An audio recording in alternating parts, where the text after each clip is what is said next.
તો અહીંયાથી જતા પહેલા ઘણા બધા શબ્દો સાંભળેલા કે સંયમ એટલે કેવું જીવન, નિર્દોષ અને નિષ્પાપ જીવન, સુખની અનુભૂતિ ભીતરમાં જોઈ, આ બધા શબ્દો જ હતા જ્યાં સુધી ઉદ્ધાને એટેક નહોતું કર્યું. પણ આ ઉદ્ધાને એ સંવેદન આપ્યું કે શબ્દ પાછળ રહેલું જે સંવેદન છે તે સમજાવ્યું. એટલે આ શબ્દોથી સંવેદનની યાત્રા. હવે માત્ર એક કોરા શબ્દો નથી રહ્યા, પણ એની અનુભૂતિ પણ ભીતરમાં થઈ. Second is very profound point. I don't know how can I explain it. પણ અભિપ્રાય મુક્ત જીવન.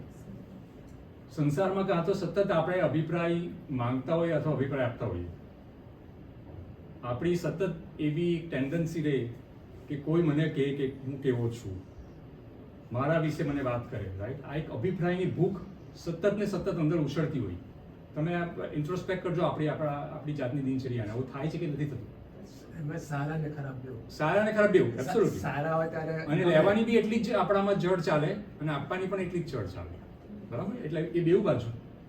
પણ ત્યાં બધું અભિપ્રાય મુક્ત જીવન. કોઈને અભિપ્રાય આપવાની પણ ઈચ્છા નહીં, કારણ કે બધા એક જ સરખા, એક જ ડ્રેસમાં કહો તો ચાલે, રાઈટ. એક જ પ્રકારની જીવનશૈલીમાં જીવવાનું. માત્ર ગુરુ ભગવાન સિવાય બીજું કોઈ અમારાથી ઉપર નહીં, બધા એક સરખા. એટલે કોઈને અભિપ્રાય આપવાની બી ઈચ્છા નહીં થાય, કોઈની અભિપ્રાય લેવાની પણ ઈચ્છા નહીં થાય કે કોઈને માટે પણ મારે કોઈ આડંબર નથી કરવો, દંભ નથી કરવો, બસ આ મારા આત્મા માટે કરવાનું છે. તેવું અભિપ્રાય મુક્ત જીવન એટલે ઉદ્ધારનું જીવન. અકારણ આનંદ, એ આપણે થોડી લાસ્ટ ટાઈમ બી ચર્ચા થઈ. પણ કોઈ પણ જાતના કારણ વગર તમે આનંદ મારો એવી સ્થિતિ ક્યારે આવે? અહીંયા ક્યાં તો આપણે સંયોગને લઈને આનંદમાં હોઈએ, સંબંધોને લઈને આનંદમાં હોઈએ, અથવા કોઈ આપણી પરિસ્થિતિ અનુકૂળ હોય ત્યારે આપણને એમ થાય કે ના હું સુખી છું. ત્યાં કશું જ એવું નહોતું અને છતાં આનંદ રહેતો હતો. અને એ આનંદની ધારા કોન્સ્ટન્ટ હતી. અહીંયા ક્યારેક આપણે ધર્મક્રિયાઓ કરીએ, ક્યાંક મેડિટેશન કરીએ, ક્યારેક પૂજા કરીએ, તો એ સમયગાળા દરમિયાન એવી સ્થિતિ આવે કે આપણે થોડા ડિટેચ થઈએ અને આપણને આનંદનો અનુભવ થાય. આ ત્યાં 24 કલાક ચાલે એવી આ સ્થિતિ હતી ઉપધારની. આમાં પાછા 3 સ્ટેજ છે ને, સકારણ, નિષ્કારણ અને અકારણ. કરેક્ટ. આ અકારણ, ટોટલ ઇન્ડિપેન્ડન્ટ હેપીનેસ. પણ એનો આસ્વાદ કહેવાય. હજુ આત્મા સુધીનો આનંદ કેવો એ સમજી નહીં શકાય, રાઈટ. પણ એટલીસ્ટ મનના લેવલ પર પણ એવી એટલી બધી શાંતિ, એટલી બધી સરીનિટી, ખામ કે યુ કેન એક્સપિરિયન્સ થાય. ના, એટલે તમે જે અશબ્દ વાપરો છો ને, મહત્વ એ છે. બરાબર છે. That is the last stage. That's the last step. Correct. પરમાત્માએ બતાવેલા મુક્તિના માર્ગની ક્લેરિટી થઈ. આગળ પણ વાત થયેલી કે નિશ્ચયની વાતો બહુ સાંભળીએ આપણે, અને ખાસ કરીને અમેરિકામાં રહીએ ત્યારે જ્ઞાન યોગ આપણને ખાસ આકર્ષે, બરાબર ને. કારણ કે આપણે બધા બુદ્ધિજીવી જીવો છે. એટલે આત્માની વાતો હોય, હું આત્મા છું, હું શરીરથી ભિન્ન છું, આવી બધી વાતોમાં આપણે રસ પણ ખૂબ પડે. અને ઘરના કમ્ફર્ટમાં બેસીને એવી વાતોનો સ્વીકાર પણ આપણે કરી દઈએ. પણ એ બધો નિશ્ચયાભાસ બને. જ્યાં સુધી એવી પરિસ્થિતિમાં તમે આવો નહીં કે જ્યાં તમારો દેહાધ્યાસ છૂટી જાય, એટલે કે શરીર સાથેનું તમારું કનેક્શન છૂટી જાય, એવી પરિસ્થિતિમાં આવો નહીં ત્યાં સુધી એ વાત તમને સમજાય. એટલે ઇન નટશેલ આ વ્યવહારનો, આ આચારનો, આ સંયમનો માર્ગ એના આધાર પર જ નિશ્ચય હોવો જોઈએ. આ વાત બહુ જ હાર્ડ રીતે સમજાય મારા પર્સનલ લેવલ ઉપર.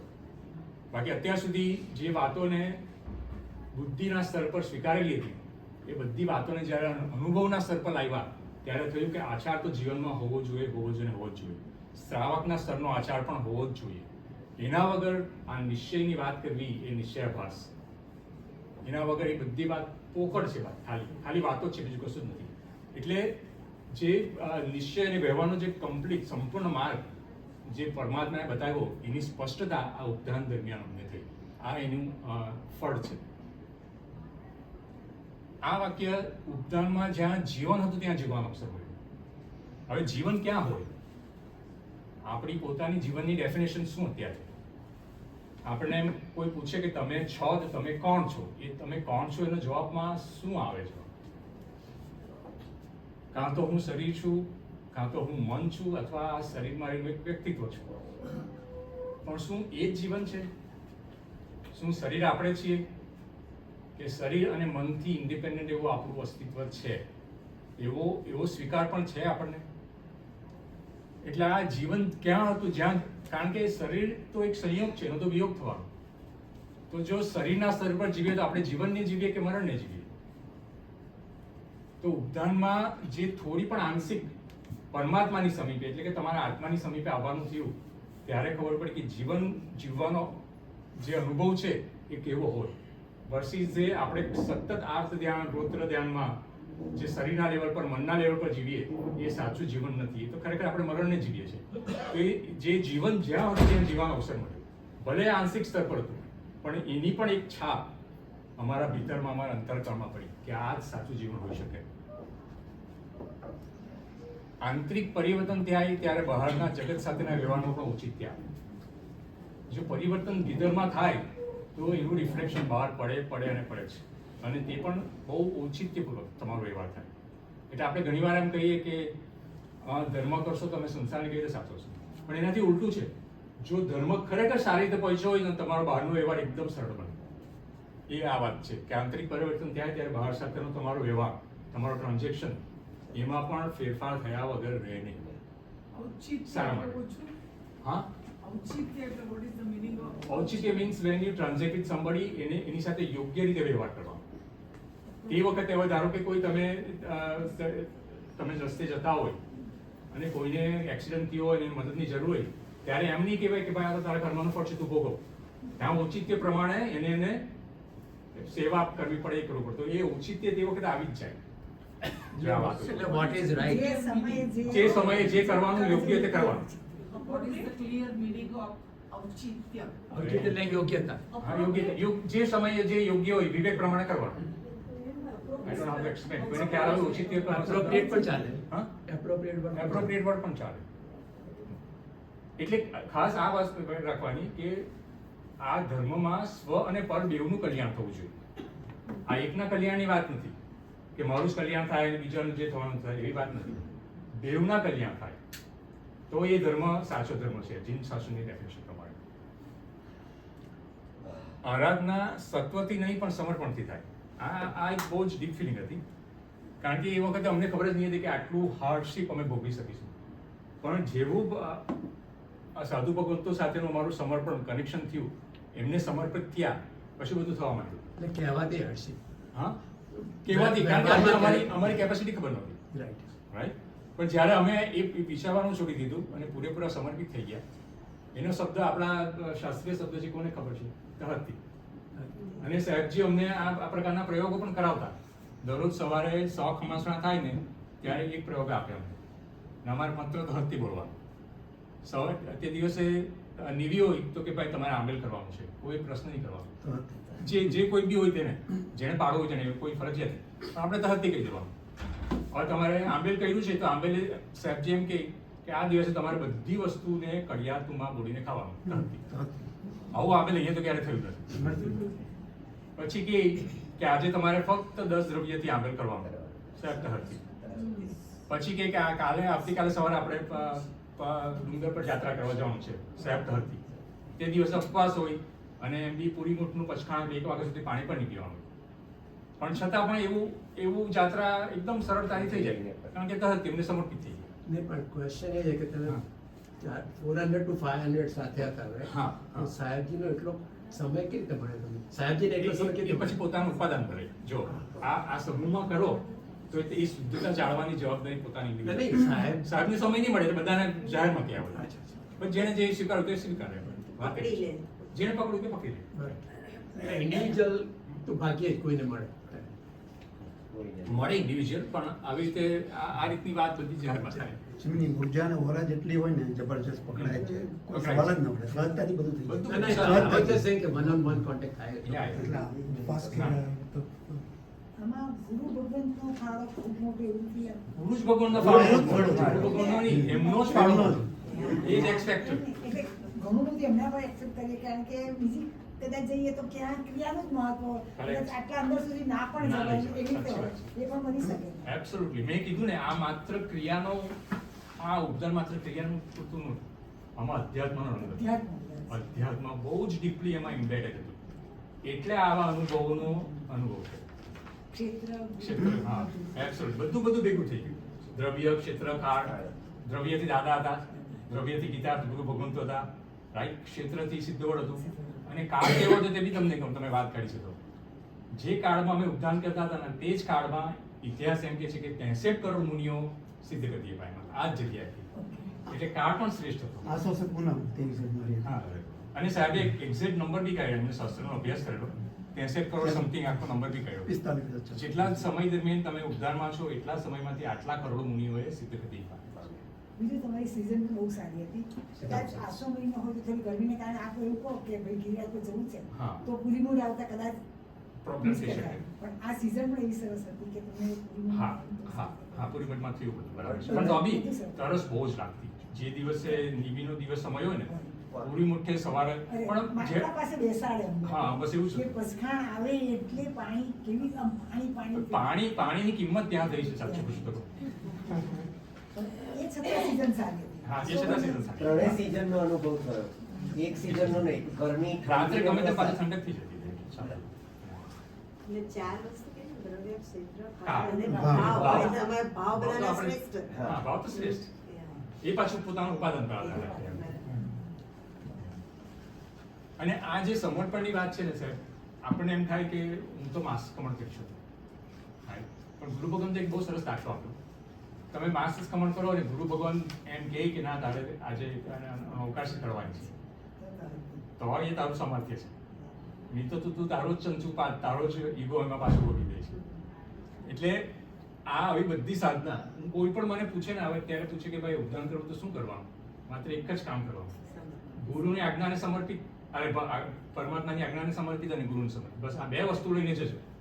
ભીતરથી આ તૈયારી લઈને જજો, તમારું ઉદ્ધાન એકદમ સરળ થઈ જશે. કોઈ પણ જાતની તકલીફ નહીં આવે.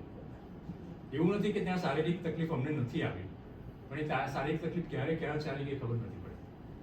એટલે મારી કોઈ મિરેકલની વાત નથી કરવી, કારણ કે આ જીન શાસ્ત્રમાં ચમત્કારની કોઈ સ્થાન નથી. પણ એવા ઘણી વાર એવા પ્રસંગો બન્યા છે કે જો એવી જ ફિઝિકલ કન્ડિશન અહીંયા થાય તો અમે બેગ્રેસ થઈ જઈએ. અને ત્યાં થઈ અને ક્યારે ચાલી ગઈ ખબર બી નથી પડી.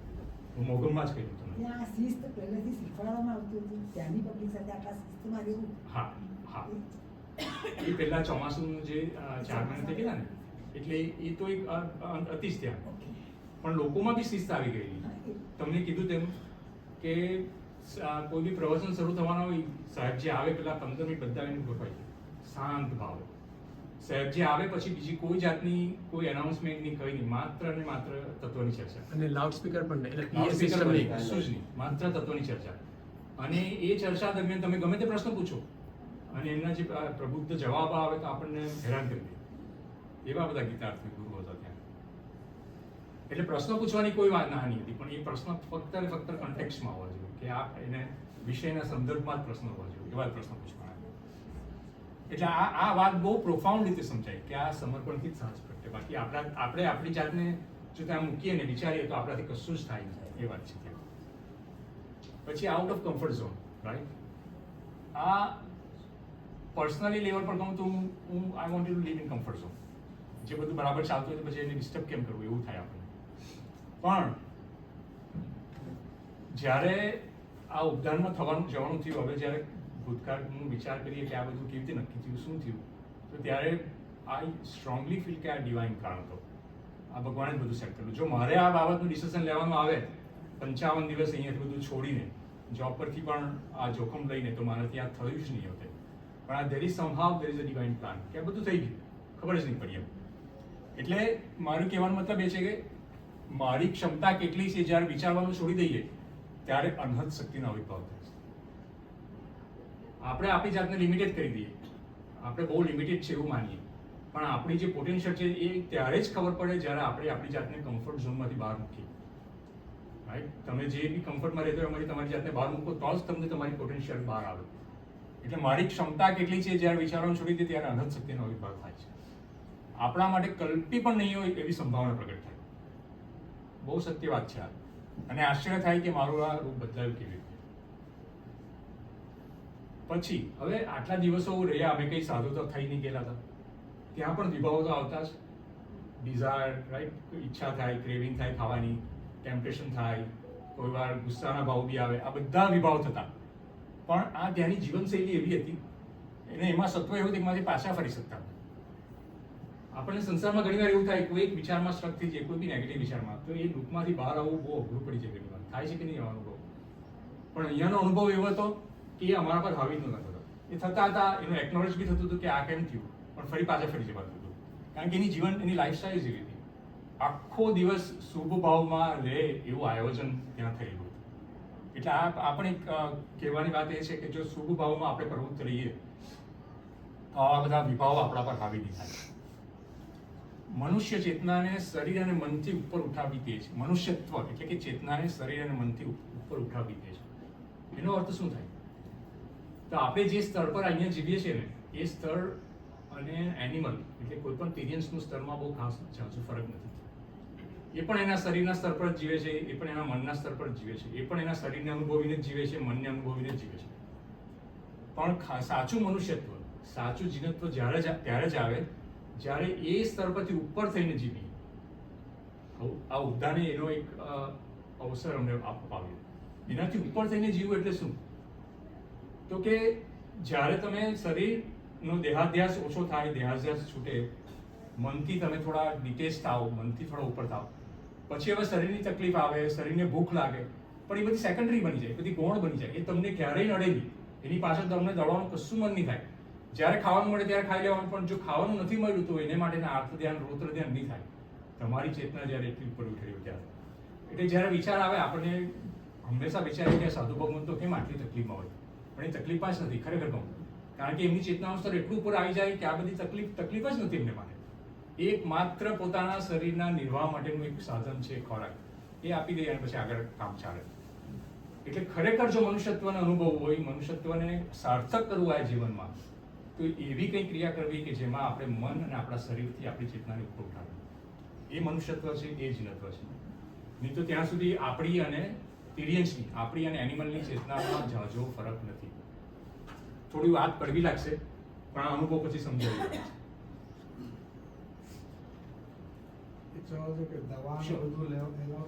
હા હા હા હા, દવાનું બધું લેવું.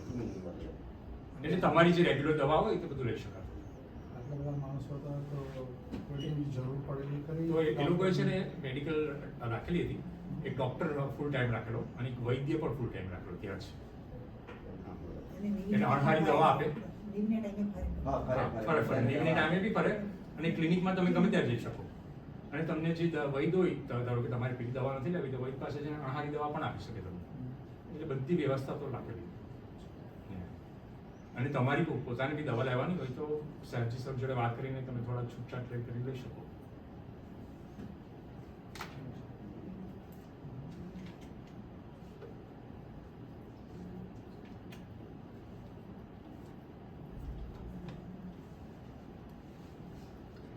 આને પેલો અભિપ્રાય વાળો મેં વાત કરી તેને લગતું જ છે કે કોઈ વિભૂષણ નહીં, કોઈ સાણ સર્જા નહીં. અમને તો હજુ ચાલી જાય, પણ સ્ત્રીઓ માટે પણ આ કોઈ આવ્યું છે આપણામાંથી ગ્રુપમાંથી નથી.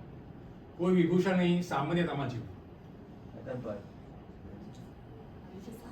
વાંધો નહીં, સાદગીમાં જીવવું, પરમાત્માના આયોજનમાં જીવવું. એટલે આપણે ઘણી વાર નાના હતા ત્યારે સાંભળેલી ટોલ્સ્ટોયની વાત, સિમ્પલ લિવિંગ અને હાઈ થિંકિંગ. બસ આ જ લાઈફસ્ટાઈલ હતી.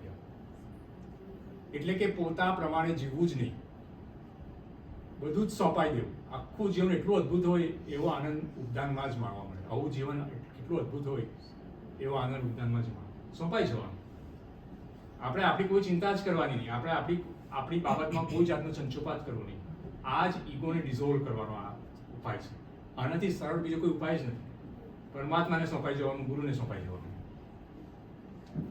પછી આ એક ફિઝિકલ લેવલની વાત છે કે શારીરિક સાધા ખૂબ જ સારી રીતે, કોઈ જાતની બીજી તકલીફ થતી નહીં, માથાનો દુખાવો નહીં કે કમરનો દુખાવો નહીં, કંઈ નહીં.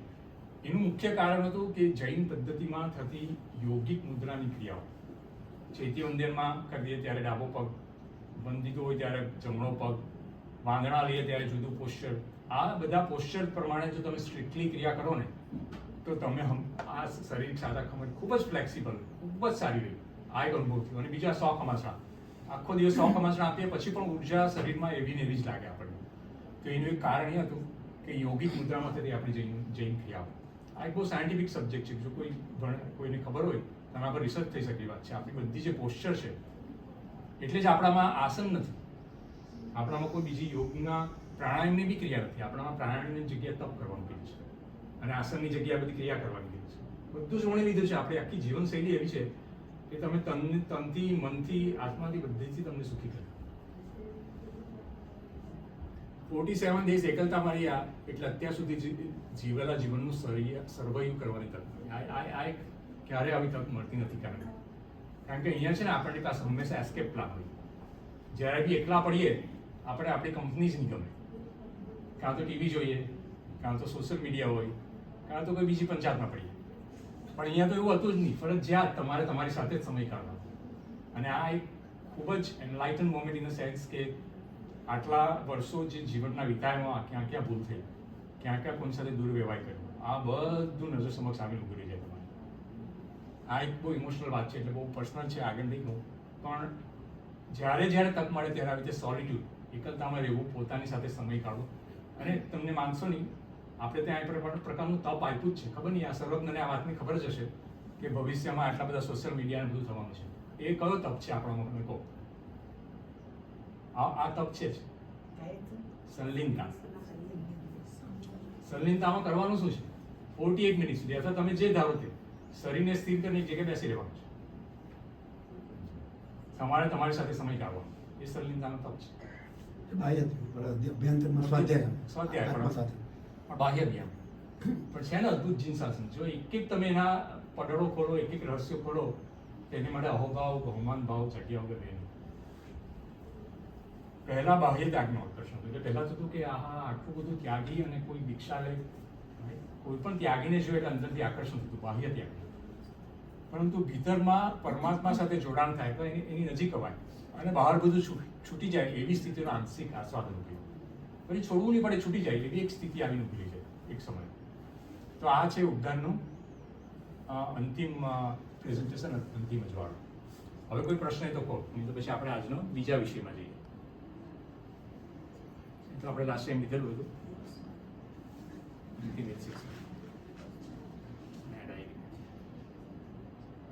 આ થોડા બીજા એક્સર્પ્સ મૂક્યા છે. અંતરયાત્રા, ઉપદા અને પરમાત્માની, આ સાહેબજીના પ્રવચનોમાંથી થોડું લઈને મૂક્યું છે. ઉપદા અને પરમાત્માની સમીપ જવાની અને આંતરિક શુદ્ધિ કરવાની એક અત્યંત પ્રભાવશાળી સાધના છે. ઉપદા અને પરમાત્માનું ઉપનિષદ છે, જેમાં સાધક પ્રતિક્ષણ પરમાત્માની છાયામાં અને તેના સાનિધ્યમાં રહીને જીવન જીવે છે. સાક્ષાત પરમાત્માની નિશ્રા અને સાનિધ્યમાં રહેવાનું મહા સૌભાગ્ય. નિરંતર પરમાત્માની વાણી સાંભળવાનો અને તે મુજબ આચરણ કરવાનો અવસર. જે વ્યર્થ અને નિરર્થક છે તેની એવી ઉપેક્ષા કે તેની સાથે કોઈ લેવા દેવા ન રહે. ભીતરની ધારાનું ઉદ્વારોહણ, જ્યાં સાધક મિથ્યાત્વથી સમ્યકત્વ તરફ અને વૃત્તિ તરફ આગળ વધે છે. તમે હો અને બધું જ હોય, શરીર હોય, નામ હોય, સંબંધ હોય, છતાં તમે તે બધાથી જુદા હોય એવી અનુભૂતિ કરો, તે પ્રક્રિયાનું નામ ઉપદાન. જીવ માત્ર પ્રત્યે પ્રેમ અને વાત્સલ્ય પ્રગટાવવાની પ્રક્રિયા. ઉપદાન એ સાધુ જીવન અથવા દીક્ષાનો એક નાનકડો નમૂનો છે અને તેનો આંશિક સ્વાદ છે. જે સાધનામાં તમે અંદરથી પરમાત્મા સાથે જોડાયેલા હો અને બહારથી વ્યવહાર માત્ર કરતા હો, તે ઉપદાન છે. આ ઉપદાન તપ આપણને એ દ્રષ્ટિ આપે છે કે બદલતી એક પણ બાબત મારા જીવનનો ભાગ નથી. હું શાશ્વત, અમર, શુદ્ધ, પૂર્ણ અને ધ્રુવ છું.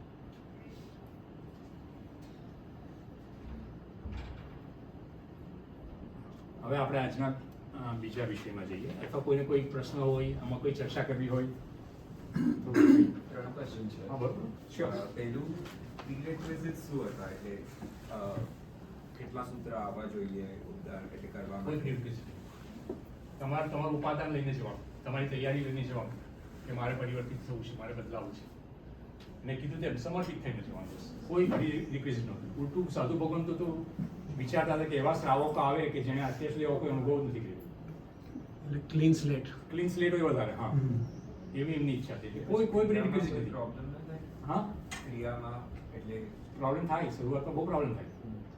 પણ આવા ગીતાર્થ ગુરુ હોય તો તમે ફરી પાછા વાળે કે આ ક્રિયા કરતા ભીતરમાં ક્યાં ઠરવું, કેમ ઠરવું, ક્યાં વળવું, રાઈટ, કેવી રીતે અનુભવ ના થાય. આવે તો પ્રોબ્લેમ ન થાય. સૂત્ર અમુક બેસિક આવડવા જોઈએ ફોર શ્યોર. તમને દેવવંદનના જે 4 તે બધા આવડવા જોઈએ. આખું પ્રતિક્રમણ નહીં આવડે તો ચાલે, પણ અમુક સૂત્ર તો વ્યવસ્થિત આવડવા જોઈએ. અને સેકન્ડ ક્વેશ્ચન આ હતો કે ડેલી હાઇજીન તો એટલે ઓફકોર્સ કઈ હોય નહીં તો બટ એટલે how was your daily hygiene કેવું હતું કશું નહીં, લોકો ડેલી હાજરી નહીં ધ્યાન. ના એટલે વોશરૂમ જવાનું હા હા, એટલે એ લોકોએ બહુ સરસ ઠલ્લે જવા માટેની બહુ સરસ વ્યવસ્થા કરી છે. તમને જરા બી જુગુપ્સા નહીં થાય. આખો દિવસ ત્યાં સતત 4 થી 6 માણસો હાજર જ હોય, સતત ક્લિનિંગ ચાલતું જ હોય. એટલે એમાં શરૂઆતમાં અમને આ વાતનો સૌથી મોટો પ્રોબ્લેમ હતો. અમે દિગાડી જઈએ કે આ હાઇજીન રહેશે કે નહીં, પણ એવી કોઈ સહી નહોતી. એટલે સગવડતા તો બહુ સરસ બધી રીતે સાચી રાખી. સેમ સેટ ઓફ ક્લોથ્સ ને 47 સેમ એટલે બે પેર ક્લોથ, એક શુદ્ધ માટે ક્રિયા માટેના હા. અને આવી રીતે જ્યારે ઠલ્લે માટે જાવ ત્યારે બીજા કે ખાવા માટે જાવ બે પેર ક્લોથ. પણ 18 દિવસ પછી બદલો તો બદલાય. એવું નથી કે કન્ટિન્યુઅસલી તમારે એક જ કપડાં પહેરી નાખો. આપનો એક્સપિરિયન્સ એટલે ચેન્જ કર્યો હતો કે સેમ કપડાં જ? હા, એક 18 દિવસ એકવાર ચેન્જ કરેલો, એક પેર પછી બદલો. અને થર્ડ ક્વેશ્ચન આ હતું કે ત્યાં તો અનુભવ હતો એટલે એવરીથિંગ વોઝ સેટ, દ્રવ્ય કાલ ભાવ બધું હતું એટલે એ બધું થયું. હા. પછી જ્યારે શિકાગો પાછા આવ્યા તો પછી how did you fight with your thoughts અને એક્સલન્ટ ક્વેશ્ચન. આ સ્ટ્રગલ કોન્સ્ટન્ટ હજુ બી છે, કારણ કે એ અનુભવની જે છાપ પડી છે ને ભીતરમાં, તો એ અનુભવને ફરી પાછો પુનર્જીવિત કરવો, એટલે રેપ્લિકેટ કરવા, એ સંઘર્ષ હજુ બી સતત ચાલે છે. એટલે એના લીધે થાય છે શું કે જ્યારે બી સમય મળે ત્યારે એવી જ ક્રિયામાં પાછા હજુ ગોઠવાય છે, પણ એટલો સમય મળતો નથી એ જુદી વાત છે. પણ જ્યારે પણ સમય મળે ત્યારે. અને બીજું કે આલોચનામાં ઘણી બધું આલોચના કરવાની આવે. લગભગ 400+ સામાયિક આવે, લગભગ 200થી વધારે કલાકનું સ્વાધ્યાય આવે. તો એ પણ તમને આ ક્રિયામાં ફરી પાછું વાળવા માટે એક પ્રકારનું આલંબન બની જાય કે ના, આ તો મારે કરવું જ પડે. અને એમ કરતાં ફરી પાછા અનુભૂતિમાં તમે પરવા. પણ આ બહુ એક્સલન્ટ ક્વેશ્ચન છે, કારણ કે આ સ્ટ્રગલ સતત રહેલી થવા કે ત્યાં અનુભવ્યું એ ફરી પાછું મારે અનુભવવું છે. એ અનુભવની છાપ એટલી બધી ડીપ છે કે ફરી પાછું અમને ત્યાં જ ડ્રોન કર્યા કરે, સતત ને સતત. ત્યાંથી આવ્યા પછીના પરિવર્તનમાં કહું તો ટીવી જોવાનું લગભગ બંધ થઈ ગયું. આવ્યા પછી આ સોશિયલ મીડિયાનું સ્ક્રોલિંગ તો છે જ નહીં, એ બી ઓછું થઈ ગયું. પણ સૌથી વધારે સ્વાધ્યાય થાય અને પરમાત્મા પાછા આવા જ આલંબન આપે કે તું સ્વાધ્યાય, આ બાને સ્વાધ્યાય થયો ને મારો, આ પરમાત્માનું જ એક નિમિત્ત હતું મને મળ્યું, રાઈટ. તો પરમાત્મા પણ પછી એ પ્રકારના તમારા પ્રત્યેના આલંબનો, નિમિત્તો બધું આવતું જ જાય ઓટોમેટિક. તમારી ઉપાદાનમાં જેમ જેમ પ્રગતિ થતી જાય તેમ તેમ આ નેચર, આ પ્રકૃતિ તમને એ પ્રકારના સંયોગો જ આપે. આ થશે જ આવું, પણ તમારું ઉપાદન શુદ્ધ કરવાનું કીધું. આ કી છે એમાં. ગુરુ ભગવંતોએ બી બહુ સરસ અમને તૈયાર કર્યા હતા, મોકલ્યા હતા કે હંમેશા તમે જાઓ પાછળ, તમે સંસાર તમારામાં આવવો જ ન જોઈએ. તમારે સદગુરુ ચેતના અને પરમાત્મા ચેતના સતત તમારા પર અનુશાસિત થઈને રહે, એ રીતે જ તમારે રહેવાનું છે. બહુ સારું શીખવાનું, કોઈ શિક્ષા આપીને મોકલી. અને જો આ થોડીક એમની, તમે ક્લાસમાં હતા? હા, બસ આનાથી શિક્ષકની વાત કરી. હા, ખબર. આલોચનામાં સ્વાધ્યાય આવે. હા. તો સ્વાધ્યાયમાં તમે શું કરો? સ્વાધ્યાયમાં મારે તો મને તો વાંચન આપ્યા છે, એટલે અમુક ગ્રંથો આપ્યા છે તે વાંચું છું, ધાર્મિક ગ્રંથો. હા, એટલે આગળ વૈરાગ્ય શતક ને એવા બધા, સાધના શતક, હા, એ રીતના ગ્રંથો બધા આપ્યા છે. અથવા તમે ગાથા પણ કરી શકો, એટલે બે પ્રકારના. કલાકો આપે કે કલાકો આપે. કલાક આપે. કલાકો. આલ્બમ કેટલા વખતમાં પૂરી કરવાની? એક વર્ષ. હા, એક વર્ષ. એકવાર એક વર્ષ. એક વર્ષ. હા. આ તમે કહ્યું 400 આગળ અરે સોરી આ સામાયિક સામાયિક. કરે. એક વર્ષ. એટલે આમ દિવસ નહીં કરો તો થઈ જાય. હા, એ તો એટલે એ તો પોષદના જેને પોષદ ના થયું હોય ને એને એ પોષદ પ્રમાણે 30 સામાયિક કરવાના એટલા બધા હોય. હા, એટલે એનું કારણ છે કે અહીંયા પોષક શુદ્ધ રીતે થાય નહીં, એને સામાયિક કરેલા સાથે. અને કમ્પલસરી બધાને આવડ તો આવે જ. આવે આવે. 100%. ચૂલાના 12.5 પોષણ કરવાના આવે. અમે ભૂલો કરી હોય એટલે આવે. ના, અમુક તો આપણા નિમિત્તે જે રાંધવાનું થયું ને બધા જે આવશ્યક હોય એટલે બધાનું એ standard તો આવે જ. અને પછી આપણી ભૂલ, આપણા કેટલા પ્રામાણિક છે એના પ્રમાણે આપણને પણ બધાને પડે. એટલે ભૂલોમાં તો ખાસ કરીને કોઈ સ્ત્રીને ટચ કર્યું હોય, ચરવાડા વગર ચરણા વગર આગળ વધ્યા હોય, રાત્રે સંગીતમાં જવું પડ્યું, હા, પછી કુંજણી વગર બધું કર્યું. ક્લિયર કરવું પડે. હા, તમારે બધી દરરોજ રાત્રે નોટ બનાવવી પડે કે આટલી આલોચના થઈ છે. According to that, હા. તમને આ મળે. હા, એકોર્ડિંગ ટુ ધેટ આલોચના. એટલે અમુક ફિક્સ હોય અને અમુક પછી આપણી ભૂલોના પ્રમાણે એ લોકો એડ કરે. Good. ધીરેનભાઈ, એક જ વસ્તુ હા. કે I don't know for me I am thinking that way right કે મેં સાંભળ્યું છે કે આવું સેમ નેક્સ્ટ યર મીરપુરમાં થવાનું છે, તો હું ભગવાનને કોન્સ્ટન્ટ પ્રાર્થના કરું છું કે મારો એવા સંજોગો ઊભા થાય કે હું જઈશ. ઉદ્યાન છે કે નહીં ખબર નહીં, પણ લવલી વલ્લભજીજી મહારાજ સાહેબનું ચોમાસું સેમ સ્પોન્સર છે. મીરપુર પણ બહુ પવિત્ર બહુ ભૂમિ સરસ. છે. So it's like they say that Mirpur, part 2 આબુની that's what વાત. they are saying. આબુની વાત. પણ રાજસ્થાન. લવજી વલ્લભ મહારાજ સાહેબ મોટે ભાગે અત્યારે ઉદ્યાન નહીં કરાવશે. નથી, મેં પણ સાંભળ્યું છે. હા, અને એ ચોમાસું 4 મહિના પણ નથી, ફક્ત 50 હા, દિવસ. કદાચ. કારણ જગ્યા બહુ ઉદ્યાન નહીં મોટી. કરાવવાનું.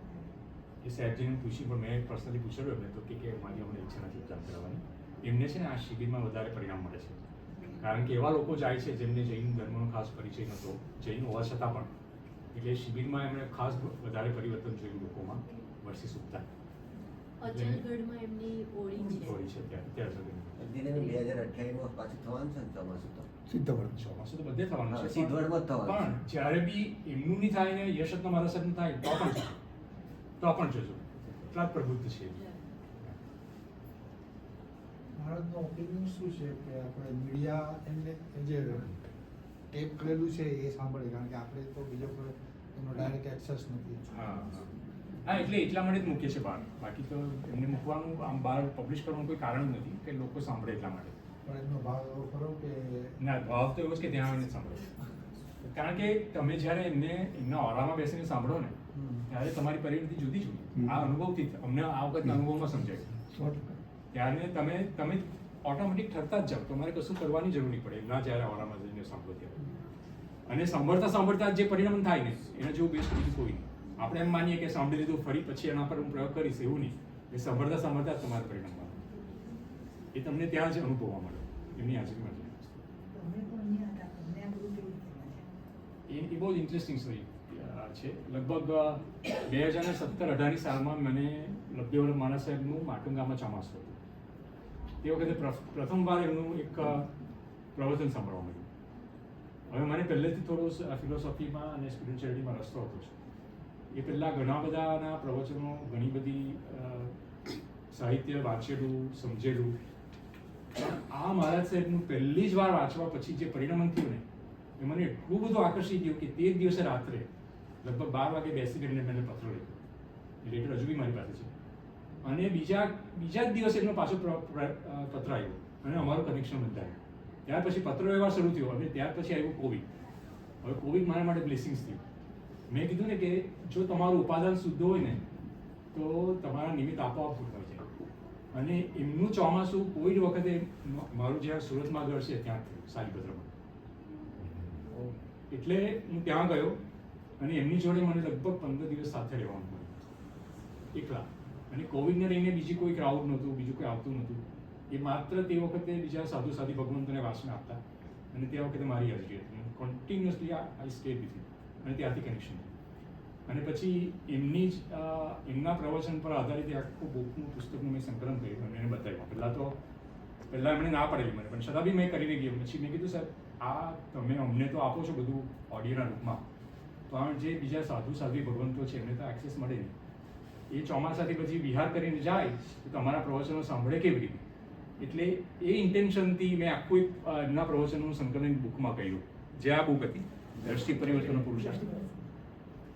આ એક્ઝેક્ટલી આ રીતે. અને પછી એને છપાવી અને તમે માનશો નહીં, અત્યારે લગભગ છપાવી તે વખતે 500 કોપી છપાવી, અત્યારે 9000 કોપી ટોટલ આની છપાવી છે. અને આ જ પુસ્તક અત્યારે એલડી કોલેજમાં જ્યાં જૈનોલોજી પર જે કરિક્યુલમ છે એ કરિક્યુલમના પાર્ટ ઓફ આ પુસ્તક થઈ ગયું છે. એટલે આ પુસ્તકને લઈને પછી એમની જે પ્રસિદ્ધિ વધારે વધી એનું કારણ હતું કે એમના પીરસાતું એ તત્વજ્ઞાન. એટલે મેં આગળ લાસ્ટ ટાઈમ બી કીધેલું કે જે પોતે પામેલા હોય ને તે જ પ્રમાણિત છે. કારણ કે આત્માની વાત કોઈ અજાણ નહોતી, પહેલાં બી ઘણા બધા પાસે સાંભળેલી, પણ એ સ્પર્શતી નહોતી. પણ જ્યારે એમને સાંભળી અને જે સ્પર્શી ગઈને, જે પરિણામી ગઈને, ત્યારથી એમની સાથેનું એક કનેક્શન થઈ અને ત્યારથી સતત વ્યાજ. અને આ બુક ઉપર આપણા શિકાગોના મહેશભાઈ ભગવાનનો પહેલા પેજ પર ફોટો છે.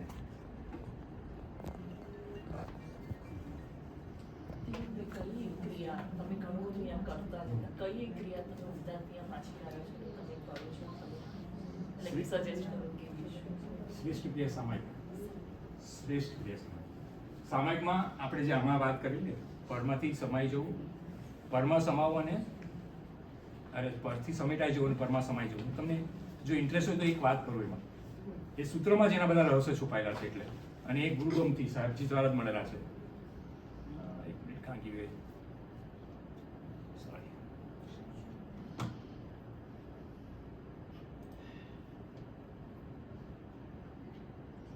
તો એનો બહુ ખૂબ સરસ એનું રહસ્ય છે.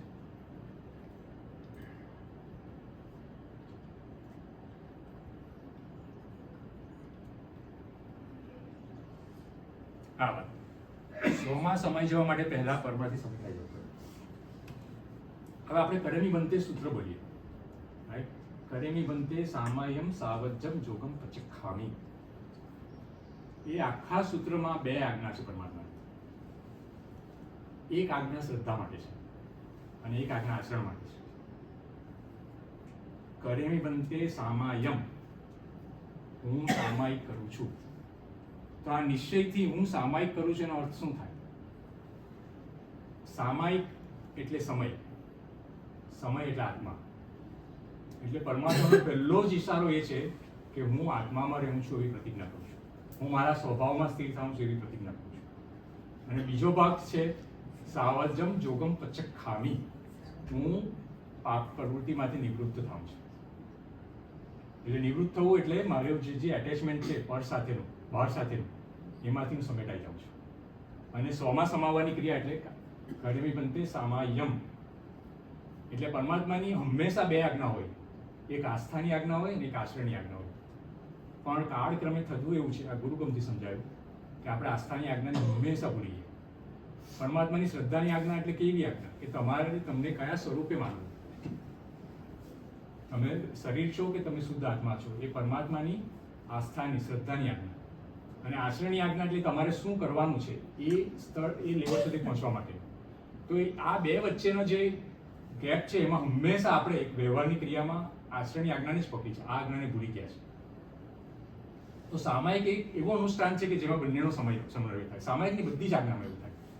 આપણે કાયોત્સર્ગની વાત કરીએ, કાયોત્સર્ગમાં પણ આ જ સૂચના આવે છે. આપણે અનંતણ સૂત્ર આવે,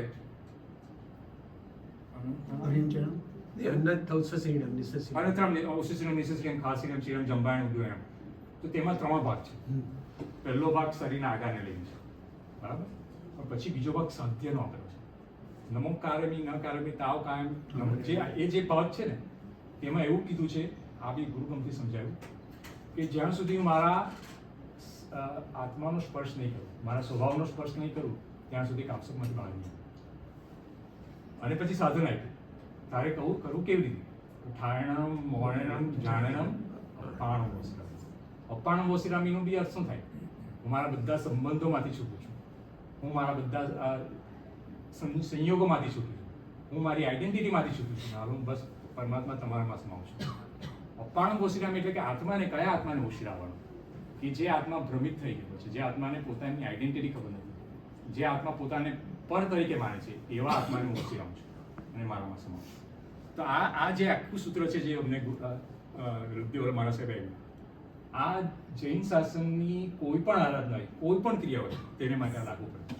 તમે ગમે તો તમે લોગસ સૂત્ર બોલો, લોગસમાં શું આવે? સાચી વાત, પહેલા નામ સ્તવ 24 ભગવંતની સ્તવની આવે, પણ પછી છેલ્લે હું આઈચેસ શું હું કયાસા. તો કે પરમાત્મા તારું જે સ્વરૂપ છે એવું, તો કે ચંદ્રથી પણ નિર્મળ, સાગરથી પણ ગંભીર, એવું જ મારું સ્વરૂપ છે. સિદ્ધિ મહંમદ સિંહ, એવું સ્વરૂપ મને પણ પ્રાપ્ત થાવ. બધે જ આ વાત આવે છે.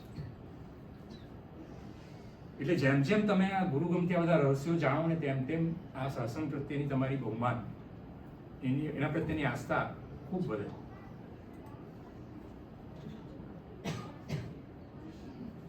આજના વિષયમાં જે હજુ કોઈની કોઈ ક્વેશ્ચન છે? I think almost we are there. હા બોલો. I don't know, maybe you might have taken in the first session, but what is the significance of 18 days, 47 days? Like why 47? આમ મૂળથી એન્શિયન્ટ ટાઈમથી 117 દિવસનો આવે. Okay. 117 દિવસનો કોઈને સમય હોય નહીં, એટલે પછી 47 ડેઝ આવ્યા, પછી 35 અને 28 દિવસ થયા, Okay. રાઈટ? હવે 47 ડેઝમાં માળ પહેરવાની વિધિ આવી તો એનું કારણ હતું નૌકાર મંત્ર. I think that's the main significant of.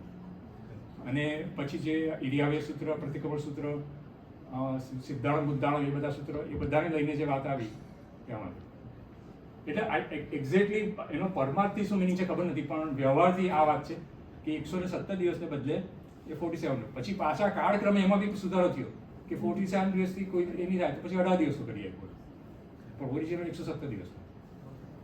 એક દિગંબરમાં છે 47 શક્તિઓ, આત્માની 47 47 શક્તિઓ. અચ્છા, 47 તો એ આ છે, આ પરમાર્થથી આ મિનિંગ થતો છે, બરાબર છે.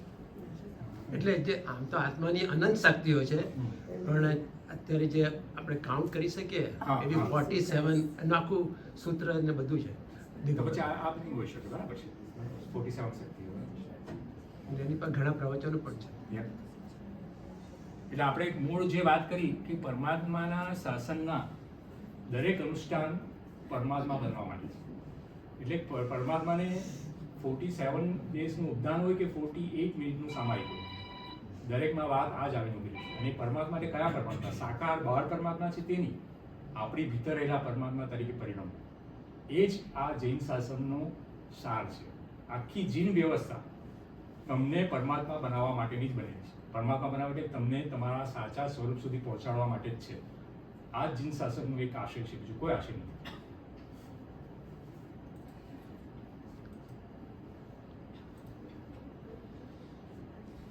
આઈ થિંક સમય થોડોક જ છે, એટલે કોઈક એક બે વાત લઈને આપણે પછી આજે વિરામ લઈએ. આ વાત આગળ શરૂ કરતા પહેલા ગુરુને ખાસ વંદના. તસ્મૈ શ્રી ગુરુવે નમઃ. અને કોઈને ખબર નહીં હોય તો આ લબ્ધિ વલ્લભ વિજયજી મહારાજ સાહેબ છે, જે હમણાં જે આચાર્ય પદવી એમને સંપન્ન થઈ છે અને અત્યારે જીન શાસનમાં એટલે આપણા શ્વેતાંબર ટ્રેડિશનમાં સૌથી યંગ આચાર્ય તરીકે પ્રતિષ્ઠિત છે. આ સમુદાયના 63 નંબર છે. હા. બીજી એક વાત તમને ખબર હશે, પણ જયઘોષપુરી મહારાજ સાહેબ જે ગચ્છાધિપતિ થઈ ગયા, એ જયઘોષપુરી મહારાજ સાહેબના એમની અંદર ખાસ સ્ટ્રીમ હતી, એમની પ્રતિભાની ખબર હતી. તો આ ગચ્છાધિપતિનું કામ શું હોય કે આગળ શાસનને ચલાવવાનું, રાઈટ? એટલે એ પછીની જે પરંપરા હોય તે બધું લખીને જાય અને પાઠ કે પાઠમાં કે ભાઈ આના પછી હવે કોણ બીજા ગચ્છાધિપતિ થવાના છે, કોણ ગચ્છાધિપતિ થવાના છે, એ બધી યાદી કરીને જાય. તો એ પાઠમાં ગચ્છાધિપતિએ લબ્ધિ વલ્લભ વિજયજી મહારાજ સાહેબ માટે એવું લખેલું, એટલે બધા જ આચાર્ય ભગવાન કે જેને અધ્યાત્મને લઈને ક્વેશ્ચન હશે અથવા તમારા આત્માને લઈને કોઈ પણ પ્રશ્ન હશે તો તેમણે લબ્ધિ વલ્લભ મહારાજ સાહેબને મળવું. એટલા હાઈલી હી વોઝ રિગાર્ડેડ. અને તે વખતે તો એમની ઉંમર 27-28 વર્ષની હતી, અત્યારે 37 વર્ષના. જયકોશ્રી દાદા માટે પ્રેમસિંહ માસારે લખેલું. એમની માટે પ્રેમસિંહ માસારે. એ સ્ટોરી પણ બહુ જ ઇમ્પોર્ટન્ટ છે. તમે માનો નહીં માનો એ ડિફરન્ટ સ્ટોરી છે, પણ આપણા આચાર્ય ભગવાન તો કયા લેવલ પર કામ કરે એની વાત છે.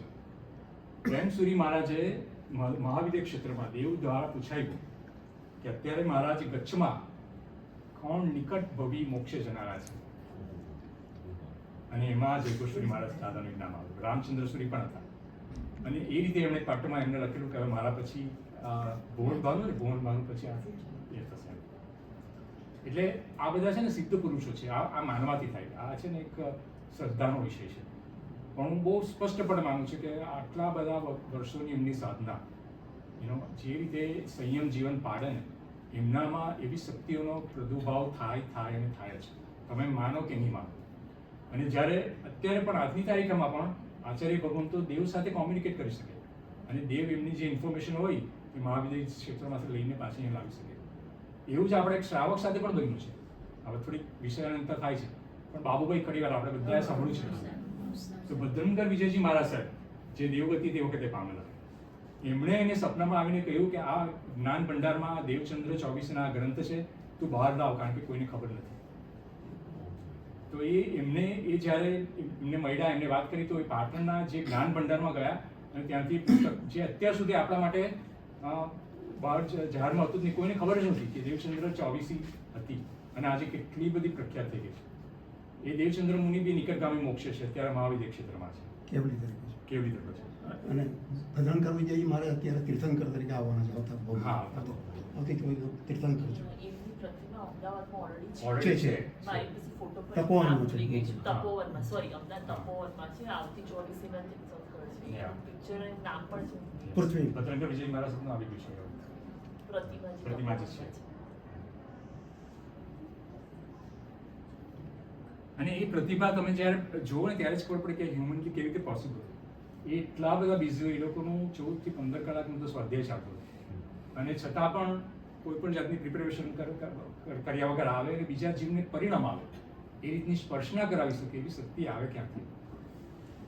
આ કે અગોચર શક્તિના જ માલિક હોય તો જ આવું શક્ય બને. એમનું નામ પૃથ્વીપદ સ્વામી છે. પૃથ્વી. કે આજે હવે થોડો સમય ઓછો છે તો શું લઈએ ખબર નથી, પણ થોડોક વિષય મુજબ બતાવી દઉં. હા બોલો. ખાસ તો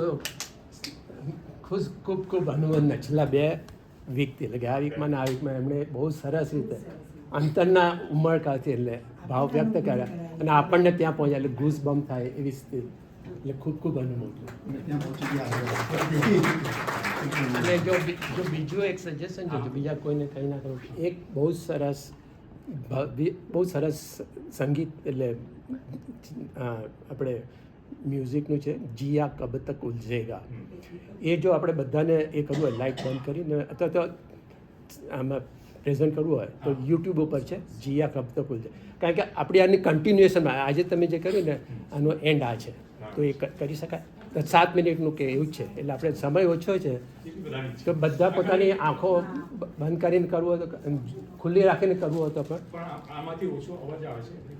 વાંધો નહીં, બધે પહોંચશે. અહીંયા એટલી સાયલન્સ છે ને, જરૂર નહીં પડે. હા, એક થોડુંક આ સિનોપ્સિસ આપી દઉં, ભવિષ્યમાં ક્યારે આપણે કરવું એ બતાવીશ. પણ આજનો જે આપણો વિષય હતો ને એ પ્રવચન માતા હતો. હવે આ સાધુનો આચાર છે. પ્રવચન માતાને માતા કેમ કીધી? કે માતા જેમ બાળકને સાચવે ને તેમ આ સાધુના આચાર, સાધુના સંયમ જીવનને સાચવે, એના ચારિત્ર્યની સુરક્ષા કરે, એટલા માટે એને પ્રવચન માતા કીધી. અમે આ 3 ગુપ્તિ અને 5 સમિતિ.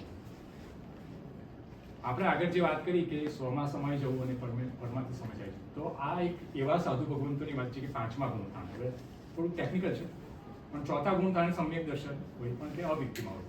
5મા ગુણસ્થાને સમ્યક દર્શન વિરતી સાથે હોય. તો એવા સાધુ ભગવંતો માટેના આચારની વાત છે આ થોડી. તો કે હવે એને પોતાના સાચા સ્વભાવનું, પોતાના સાચા નેચરનો અનુભવ થઈ ગયો છે, પોતાની સ્પર્શના થઈ ગઈ છે, પણ હજુ રાગના કારણે બહાર ખેંચ્યા કરે છે. હજુ એને પોતાનામાં સ્થિર થવાતી નથી. તો એ સ્થિર કેમ રહી શકે સંયમ જીવનમાં, એને માટે આ 3 ગુપ્તિનું પાલન કરતા હોય. 3 ગુપ્તિ એટલે મન ગુપ્તિ, વચન ગુપ્તિ, કાય ગુપ્તિ. એટલે કે એક સ્થિર આસનમાં બેસી સ્થિર થઈ પોતાના સ્વભાવમાં સ્થિર થવાનો પ્રયત્ન કરે એ ગુપ્તિ. એટલે પોતાના સ્વભાવ સાથેનું અનુસંધાન થાય એ ગુપ્તિ. પણ હજુ તો પોતે એક મનુષ્યના દેહમાં છે, હજુ એક છગ્નસ્થ છે, એટલે હજુ એને બીજી બધી ક્રિયા કરવી પડે શરીરની, ચાલવું પડે, બોલવું પડે, ખાવું પડે. તો એ આ ગુપ્તિમાં હોય ત્યારે તો એ પોતાના સ્વભાવમાં સ્થિર રહી શકે, પણ જ્યારે બહાર બીજા સાથે વ્યવહાર કરવાના હોય, ચાલવો હોય, તો તે વખતે એનું અનુસંધાન તૂટે નહીં. એને માટેની 5 સમિતિ છે. તો બોલવું કેવી રીતે, ચાલવું કેવી રીતે, આદાન પ્રદાન એટલે જે કોચરીનો વ્યવહાર કેવી રીતે કરવો, નિર્દોષ કોચરી કેવી રીતે રહેવું, એ બધું એ પ્રવચન માતામાં આવે. જે એકચ્યુઅલી આજનો વિષય હતો પણ હવે આજે આપણે એમાં વધારે જઈ શકવાનું નથી, એટલે થોડું તમને આ લઈ જાઓ અને પછી જે હેમંદ્રભાઈ કીધું તે આપણે આગળ વધશું. એટલે આખી વાત આજે એ વિષય પર પહોંચતા પહેલા એક ભૂમિકા બાંધવાની હતી કે મોક્ષનું સાચું સ્વરૂપ શું છે. મોક્ષ અહીં અને અત્યારે છે. એટલે મોક્ષની આપણી વ્યાખ્યા છે ને ભવિષ્યની છે, કે આપણે મોક્ષ ભવિષ્યમાં મળશે. પણ ગુરુ ભગવાન તો એમ કે, જ્ઞાની ભગવાન તો એમ કે છે કે અત્યારે જ આ ક્ષણે તું મોક્ષનો આંશિક આસ્વાદ અનુભવશે. કારણ કે મોક્ષ એક કંઈ નથી, તારો પોતાનો શુદ્ધ સ્વભાવ છે. તું જ્યારે તારા શુદ્ધ સ્વભાવનો અનુભવ કરે ત્યારથી તારા મોક્ષની અનુભૂતિ શરૂ થાય. હા, તું એમ કે મોક્ષ ગતિ તો એ ભવિષ્યની વાત છે, પણ મોક્ષ તો આ ક્ષણે અત્યારે જ હાજર છે, આપણામાં જ છે સૌમાં. એ વાત કહેવાની હતી. પછી આ ધર્મની વ્યાખ્યા છે, પછી આખી આ મોક્ષ માર્ગની સાધના કેવી રીતે એટેચ થાય આપણી પોતાની સમગ્ર સાધનામાં. સ્વાધ્યાયની વાત કરવાના હતા, થોડું સમ્યક દર્શન, અને એ જે આપણો આખો મોક્ષ માર્ગ છે, સમ્યક દર્શન, જ્ઞાન અને ચારિત્ર્ય, તો એના આલંબન રૂપે, એના નિમિત્ત રૂપે સુદેવ, સુગુરુ અને સુધર્મ, રાઈટ. તો એ કેવી રીતે આપણી સાધનામાં હેલ્પફુલ થઈ શકે એની વાત હતી. હવે ભવિષ્યમાં આપણે આ લઈશું ત્યારે પાછી વાત કરીશું. સમિતિ એટલે વિજિલન્સ અને ગુપ્તિ એટલે રિસ્ટ્રેન્ટ. પછી ઇડિયા સમિતિ કેવી રીતે ચાલવું તેની વાત આવશે. ભાષા સમિતિ કેવી રીતે બોલવું, અને એષણા સમિતિ એટલે જ્યારે પોતે ગોચરી લેવા જાય, વસ્ત્રો લે, જ્યાં સૈયા બનાવે જે નિવાસ હોય એ 4 વસ્તુનું પોતાનું કેવી રીતનું એનું ટ્રાન્ઝેક્શન કરે, કેવી રીતે એનું નિર્વાહ કરે કે જેથી કરીને પોતે પોતાનામાં જ રહે, બહાર નહીં જાય. 47-200 થી મુક્ત. ફોટો. જો આમાં બી Yes. 42 આમાં બી ફૂલ 47 દિવસનું. આ 42 ડોઝ છે. Yes yes. પણ આ વિષયમાં આપણે ભવિષ્યમાં રહીશું. નેક્સ્ટ ટાઈમ પ્રદીપ અંકલ આવશે અને પછી ક્યારેક પાછો ચાન્સ મળશે ત્યારે we can go through this. દેવ, ગુરુ અને ધર્મ એ નિમિત્ત છે, પણ એ નિમિત્ત પણ ક્યારે બને જ્યારે આપણને એની સાચી સમજણ હોય, જ્યારે આપણા ભીતરમાં આપણા પોતાના પરમાત્માને સ્પર્શવાની આપણી પોતાની ઝંખના હોય, જિજ્ઞાસા હોય, ત્યારે એ નિમિત્ત પણ આપણા માટે સુદેવ બને, સુગુરુ બને, સુધર્વ બને. એ વાત છે. આપણો પુરુષાર્થ એ ઉપાદાન છે. બાહ્ય ક્રિયાઓના માધ્યમથી ભીતરમાં રહેલા પરમાત્મા તત્વને જગાડીએ. આત્માનું શુદ્ધ સ્વરૂપ એ જ આપણું સાચું સ્વરૂપ છે. યુટ્યુબમાં છે તમારું? તમારી યુટ્યુબ છે હા, યુટ્યુબ છે.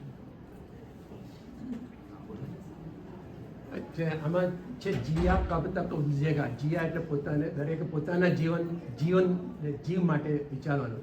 જીયા કબ તક ઉલઝેગા. સંસાર વિકલ્પ અને સંકલ્પ વિકલ્પ. સંસાર એટલે બહાર અને સંકલ્પ એટલે મનના.